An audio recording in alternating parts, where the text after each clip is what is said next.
Democrats support China by blocking CPP virus investigations. During the run-up to the historic 2016 elections, now President Donald Trump promised to stand tall against Communist China. But with the establishment media working overtime to distract everyday Americans with phony Russian collusion narratives, the strong financial ties between high-profile Democrats and China's Communist Party flew under the radar. We know now that former Vice President Joe Biden and his son, Hunter, stood to gain millions from further alignment with China's Belt and Road strategy to dominate global markets. In 2014, the Communists reportedly dumped $34 million into a firm owned by Hunter Biden and former Secretary of State John Kerry's stepson, Chris Heinz. With massive U.S. real estate purchases planned, the total deal would have reportedly reached $3 billion. Everyday Americans also know that the Democratic Party's brass, including Hillary Clinton, favored a Trans-Pacific Partnership trade deal that would have invigorated China's manufacturing base while snuffing out American jobs. But no one could have predicted that Speaker of the House Nancy Pelosi and other congressional Democrats would stonewall investigations into the COVID-19 pandemic that may have been funded by American taxpayer dollars. We should have an investigative body looking at these grants, but Nancy Pelosi is not going to do that. The National Institute of Health funded EcoHealth Alliance, which then, in turn, turned around and partially funded the Wuhan Institute of Virology, Pennsylvania Representative Guy Reschenthaler said.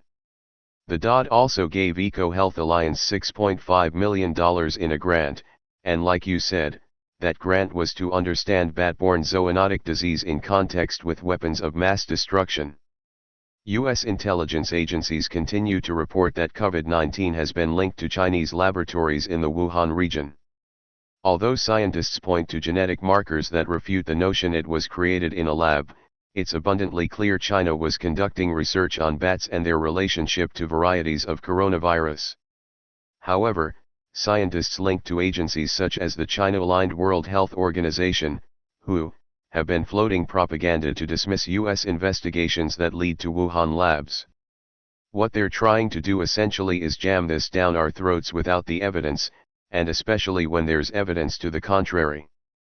To me, that's not the scientific method, that's the political method, former U.S. Army Medical Research Institute of Infectious Diseases researcher Lawrence Sellin reportedly said. Congressional Democrats are more than willing to divert attention away from the fact that China bears responsibility for tens of thousands of American lives being lost, more than 1 million infections, and a devastated economy. Speaker Pelosi and other liberal extremists have called President Trump's decisive move to end funding for the WHO illegal and vowed to restore taxpayer benefits. The WHO kowtowed to China by repeating false propaganda that COVID-19 posed no pandemic risk. Rather than focus on the duplicitous methods used by the communists to stifle the free flow of information while hoarding medical supplies, Pelosi has opened yet another anti-Trump witch hunt. The White House has already been forced to deny calls for COVID-19 task force expert, Dr. Anthony Fauci, to testify before a Democrat-led committee rather than remain focused on defeating the contagion.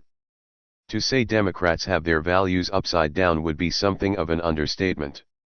They would like nothing better than to return to business as usual when foreign powers such as China line their pockets, even if it costs Americans their jobs and lives.